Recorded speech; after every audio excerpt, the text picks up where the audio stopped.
What's up? It's your boy X_X TomFM X_X back at you once again with another Lincoln Loco 2 video. Street in it. Now I've got that out of my system. Let's never ever do that ever again. That was a bit weird. Apologies for that. Hello, hope you're all doing well. We're starting off today's episode on the schedule screen because, quite frankly, we have been incredible since you were last here for the draw to Manchester United and the win to Southampton. We've played quite a few games in between, but we said we were going to do that anyway. And most of them have been pretty positive, so we'll get straight into it basically. We'll start off with this result against Watford. Fabian Chiesa scores the only goal of that game to secure a 1-0 win and pick up 3 points for us there in the Premier League, which was really, really good. We then came up against Aston Villa at home and lost it 2-0, but that was the only defeat in between episodes, so we can sort of brush over that when you consider that we've won every other game, almost every other game after that, which started off a big win against Burnley. Pomeroy scoring the goal there, and we had Daniel Jimenez sent off after 80 minutes, but luckily we held on just a little bit longer to make sure we got the 1-0 win. So I was pretty pleased with that one, with another 3 points. We had a unconvincing 1-0 win against Oxford United. Jefferson Brillinger with a penalty scoring that goal there. Our forwards didn't play particularly well. I can see Pomeroy on a 6.1 rating there. They didn't play particularly well, but we did get the job done against Oxford at least in the FA Cup. Oxford in League 1, or are they the Championship now? League 1, near the Championship. They've been up and down a little bit, but League 1 club. We should have beaten them a lot better than that, but clearly we didn't. We took the win though, and we took the positive attitude into the Wolverhampton Wanderers game. After they went 1-0 up after 10 minutes, Andreas scored 2 goals just for half-time and towards the end of the game to make sure we picked up all 3 points in that game as well. And we went even better when we went away to Derby County with Pomeroy, Brillinger and Andreas scoring the goals in a 3-0 victory there, which was really good.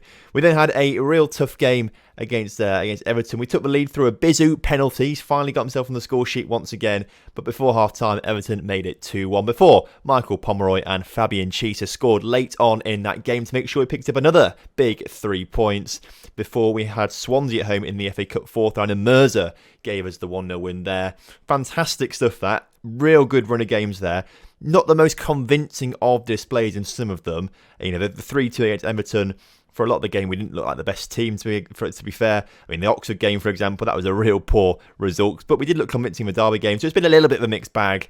We did, though, play really well against Man City. Fabian Chiesa opened the scoring pretty early before they equalised. Not long after that, we got the winner again, or took the lead again, and then they scored a penalty in the 20th minute. And after that, there were no highlights for the rest of the game. It was a really weird one, that. All the action in the first 20 minutes. But a 2-2 draw with Man City was fantastic, and we've played really well, I suppose, overall in all games. Only to lose 1 in between episodes, draw 1 as well. The rest of them all wins. It's absolutely fantastic. And you look at this and think, wow, we've done amazingly well there in between episodes.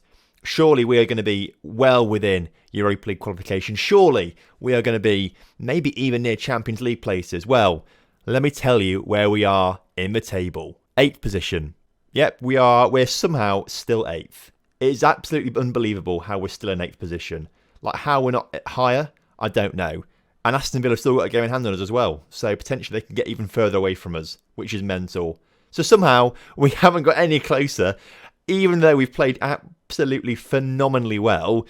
Other teams around have also played phenomenally well, which has been frustrating, really. I mean, Villa have had a good run of form recently. They've lost 1 game in the league, but other than that, won every other league game apart from that Wolves game. So they've had the same record as us. They played plenty of cup games as well and things like that, but they've had the same record as us basically. And actually, of course, they beat us as well. Our one loss was against Aston Villa, so they got some points against us there, which is frustrating. Similar sort of story for Arsenal. They've lost 1 game, drawn 2 games, but other than that, they've played really well, which is again really frustrating. Man City have actually done better than us. They've drawn 2 of their games, but they haven't lost any games, have they? Whereas we lost 1 and drew 1, so they've done better than us, which again, you hate to see it. They've just all done really well, and it's so frustrating because any other season, that would have been enough probably to lift us into the contention, but really, we're still outside of it, and despite us being in, I think, the best bit of form we've been in since we've been in the Premier League, we're not catching up to any of these clubs. Even Manchester United, look, Man United, they're doing really well.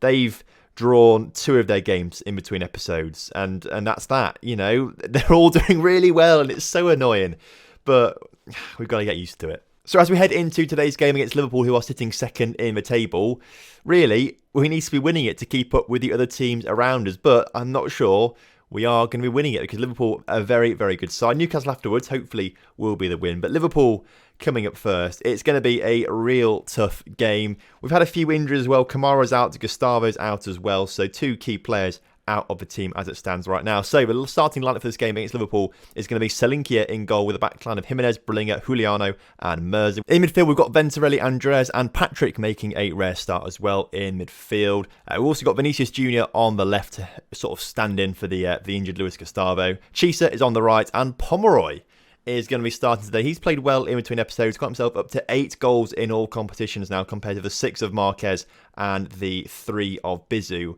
But surprisingly, it's Brilinger who's runner-up, basically. We've got Pomeroy on 8 goals, but Brilinger, our centre-back's on 7 goals. He scores from set pieces. He's a good free kick taker, a good penalty taker, and also can score from a header as well. So actually, he's a very useful player to have, and he's got 7 goals, which is joint second alongside Chisa, and he's got more goals than 2 of our strikers.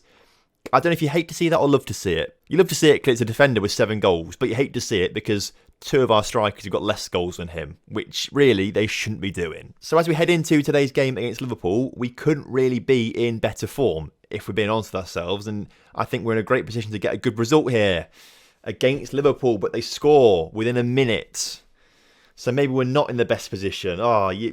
Okay, well, we've got a big mountain to climb now as Liverpool with purple socks for some reason. I don't think that's part of their official kit, but they've got purple socks on. First shot of the game, first goal for Liverpool. And I feel like today could be the end of our unbeaten run because they are competing with Chelsea for the title and they are heads and shoulders ahead of everyone else. It's between Liverpool and Chelsea. And at the moment, as you can see, they really are a head and shoulders above Tottenham and United and other teams below them. So Liverpool and Chelsea sort of in their own league, and it's going to be really tough to get a result here today now. Especially we've gone 1-0 down early. I know a minute ago I was saying how I was confident and positive, but the way they scored so easily and the way they nearly scored from that highlight just back then, and I've just realised how far away they are in the table. This is actually going to be a much bigger challenge than I realised, and it's going to be frustrating, especially if Villa, Arsenal, City and United all win today, which they probably will do because they're on such good runs of form, better runs of form than we are, in fact, some of these clubs. Highlight towards us though, maybe in the on the 30-minute mark or so, as we look to come forward down the pitch. The ball forward to Pomeroy is good. He's in behind the defence. I think he tried to go for a bit of a chip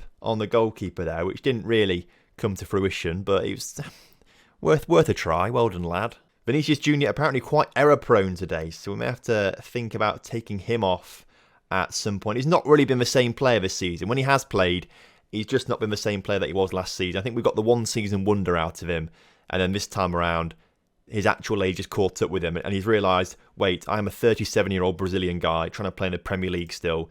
This shouldn't really be happening. So I think we'll be taking him off very shortly and quickly in for second half. Although we do have a chance, though, early in this second half. And if we can get a goal here and he scores it, that could change my thinking. As Andreas, who scored a few goals in between episodes, puts it wide of the mark in the inner. But the highlight does continue straight from the kickoff. And I thought they'd given it straight to us then. But the Liverpool players just about clear it out of their defence. And they're coming forward now. But a great tackle from Merza there. And a good ball forward isn't quite finding its intended target of Chisa, which is a great shame. As Ferrari, the left back for Liverpool. Wow, what a name that is.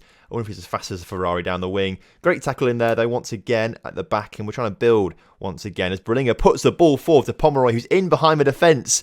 Tackled, but Vinicius Jr. with the shot saved by the keeper. But a great start to second half for us. Positive stuff. Can we grab something from this corner? Pomeroy puts it just wide of the mark. It is time, though, to make some changes out there. And the front three aren't playing particularly well, notably Vinicius Jr., so Bizu is going to come on for him on the left-hand side, and Franco Marquez is going to come on for Pomeroy, who's not scoring the goals yet. Are these two better swapped around? There's no difference, really, I don't think, if I'm honest with you here. I think we leave it like that. Bizu on the left, Marquez up front. We'll try that combination instead for the next half hour or so. We're going to say show some passion out there, and I was about to go a bit more attacking. Maybe that is the way to go. We're behind anyway. We may as well go attacking. Let's try and get something in the final 20 minutes of today's game. Cheese has taken a knock. He's just dropped down condition there. Although it's not too detrimental. He's gaining it again. So hopefully it's nothing too bad. With less than 10 minutes to go, though, it's not looking like we've had no more shots since like the 55th minute or something like that. So really it's not working out for us. Although right now, perhaps there is a chance. We've just gone to very attacking, Andreas on the ball, up to Patrick. Chisa now, up towards Marquez, who beats his man, puts it across to Bizu. Bizu now with space into Marquez. Marquez in the back of the net for his 7th of the season. And Bizu with the assist. The unbeaten run is continuing. We've picked up a point. I was about to say on the road to Liverpool. They've come to our place. So I guess it's not too well. It's a bit worse, isn't it? But still, we've picked up a point. As things, let's not talk too early. We've had this before, actually, where I've spoken too soon on several occasions, especially against big clubs, and it's not worked out. Defensive now, please, lads. We've got 4 minutes of added time. Surely that is going to be that, though, as Franco Marquez earns us a well-deserved point, in my opinion. Corner comes in for Liverpool, cleared. Still on the ball, though, with another chance to put it in. It's been headed wide. All right, take your time, Salinkia. Take your time. And the referee blows his whistle. We will definitely take that point against second in the table, Liverpool. Fantastic result, in my opinion, that. You can also see here, West Ham have done us a massive favour by beating Man City, which is really good. Villa won, as did Arsenal, which isn't too good. So they're now 3 points, 3 points ahead of us, Villa and Arsenal. But City still close, only 2 points ahead of us. So it's still within touching distance. Villa have also got a game in hand as well, which they may well win. But at least we've not lost there. We've not lost that bit of form. And hopefully, I mean, some of these teams, someone at some point has got to slip up. All right? Like Villa, all right? Surely they've got some tough teams to play soon. Villa have actually got some very tough teams to play soon. Okay, so they've got West Ham, who just beat City, and then Tottenham, and then, well, I say Everton, but that's not actually that difficult. But Chelsea not long after that, and Man United. So Aston Villa have got a tricky run of form coming. City's also looks kind of hard. They've got like Chelsea United and... Okay, just Chelsea United. So actually, they've got a pretty easy one out there. They've got Villa as well, though, of course, in the Premier League. Villa and Arsenal. They've got a Chelsea and us and Tottenham and Liverpool. So they've got a tough one as well. And United actually coming up next as well. Manchester United. So that's a quite tough few fixtures for Liverpool. Us on the other hand, who have we got? We've got a Chelsea and a United and Aston Villa, and Arsenal actually. Okay, so it's not actually that much easier for us either. We've all got tough runs of games. Well, we've got tough games at least 3 or 4 tough games each. So it's still wide open. I hate it. Can someone just start losing games, please? But not us. Andreas, though, has been named Player of the Month in January. Fair play, lad. 5 appearances, 3 goals, 7.4 average rating. You love to see things like that. And he's actually come on an awful lot. When we signed him, he was 3-star current ability, I think, when we first signed him. But it's up to 4-star current ability now, which is fantastic. And clearly one of the best players in the squad now. So clearly the effect he's had on the club has been massive. Transfers. I've completely forgotten to talk about transfers to you. There is a reason about that, though, because we've not signed anyone. That's why I completely forgot about it. I've not played this for a few days. So it does make sense, but... that's the reason. Now, there's no worry about it because we're not making transfers. One, because if we go to the squad registration for starters, right? If we go to squad registration for starters, you can see that we don't have room, basically. We've got the same issues that we did at the start of the season. If we try and bring someone else in, who like Abel, for example, if we put him in, he's back at the club now, back on loan. If we put him in, we get the arrows there because we've not got enough English players and things like that. So we can't have any more foreign players in the squad, basically, which is the issue.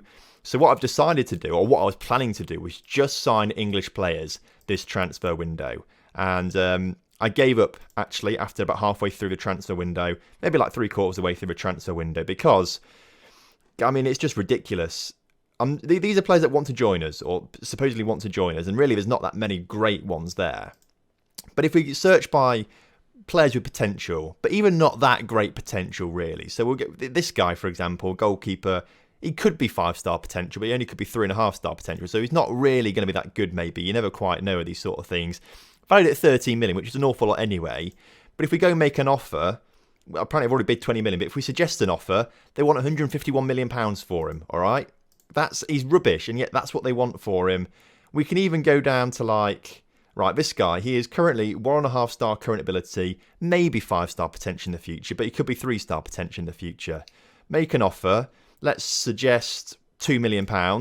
They want 13. And he's not even that good. He's National League at the moment. Currently National League level, and you want me to pay £13 million for him. it's just frustrating, and we can't get deals done for any English players at the moment. If we go for the best one then, best current ability guy that wants to join is this guy, Johnny Cowgill. He's a striker, so I'm not going to try and sign him anyway. We don't need strikers. But to prove the point here, let's go and suggest offers for him. They want £62 million for him, and he's not even that good.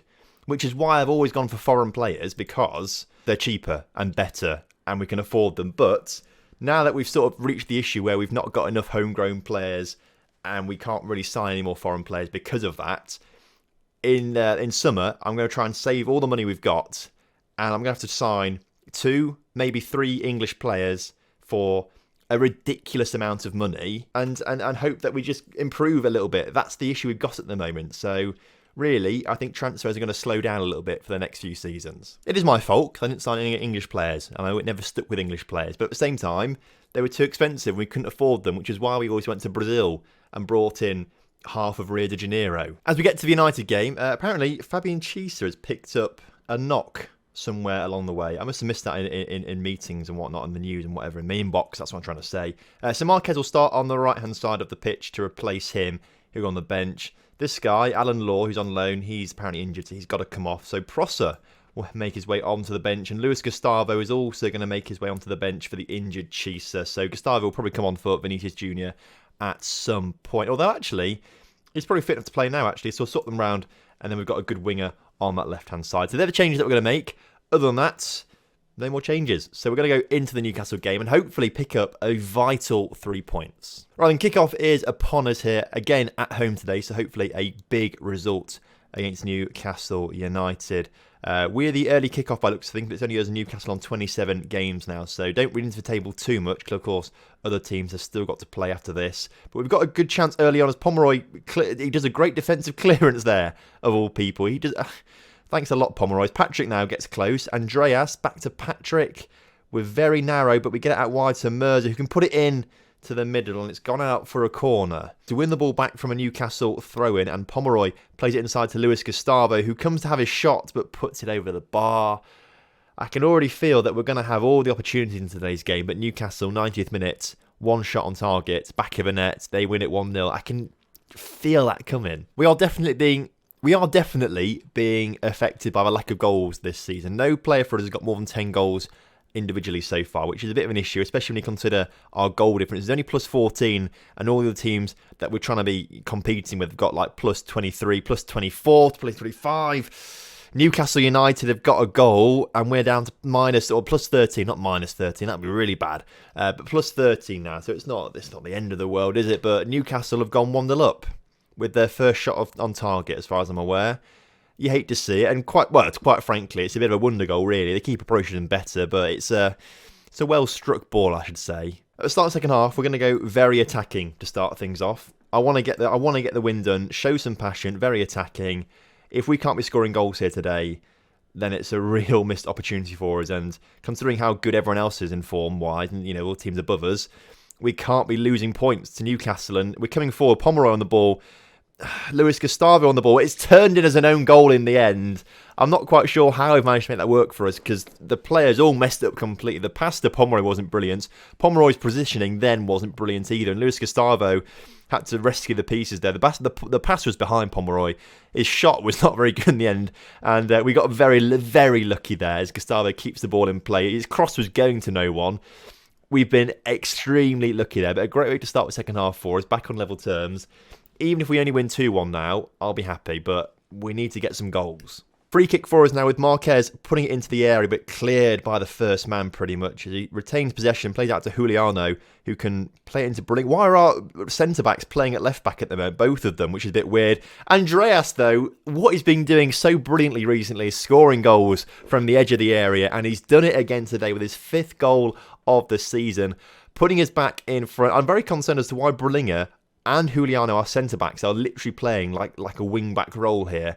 I'm not a fan of that, but that was a fantastic effort, to be fair, from Andreas. Through a crowd of bodies into the bottom corner. 2-1 up now against Newcastle. We're turning the game around, and I love this character that we're showing. Agni is going to come on the pitch. He's not played much recently because Andreas has been in such good form, but we're going to swap him for Patrick right now. And who else do we want to bring on?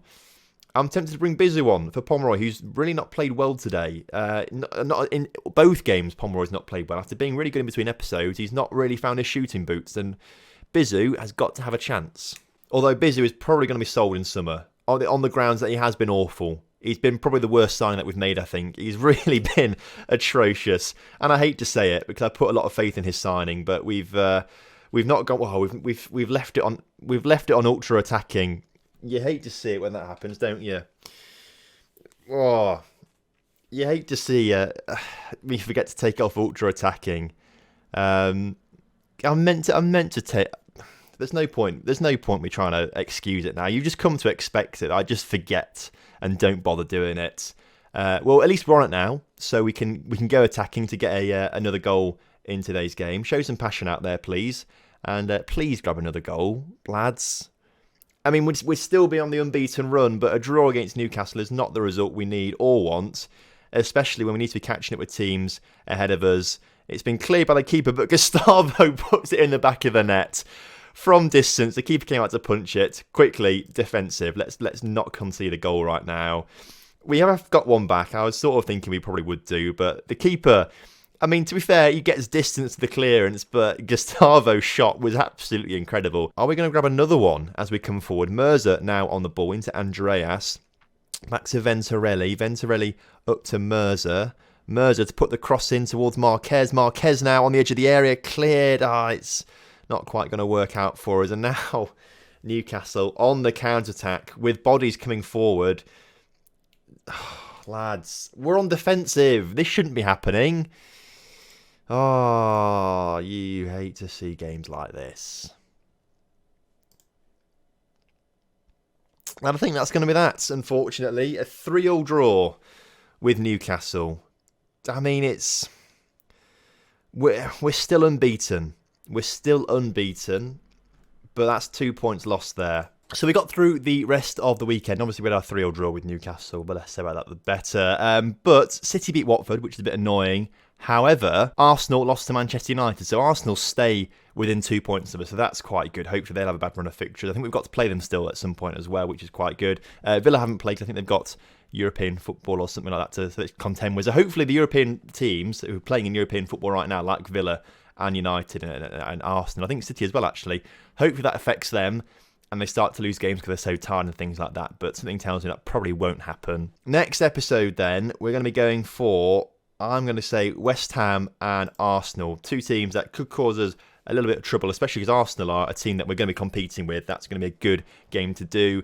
Will also depend how we do in the FA Cup as well, but I'm not sure how we're going to do in that. So we will be doing West Ham and Arsenal as things stand at the moment. So thank you very much for watching today's episode. I hope you have enjoyed it. And if you have done, please do drop a like on the video for me. And obviously, I mentioned it in quite a few videos this week. You're probably sick of it, which is why I've not really done a plug in it in today's video. But if you do want to get a copy of Heaven 20 cheap, I've got an affiliate link down in the description. If you use the promo code TomFM, you get 10% off at the checkout as well. And it also helps me out as well because I get a bit of commission from it and things like that. So you can get for less than £30 down there. If you want to check it out, please do. I'd really, really appreciate it. But thank you very much for watching. I'll see you next time. Goodbye.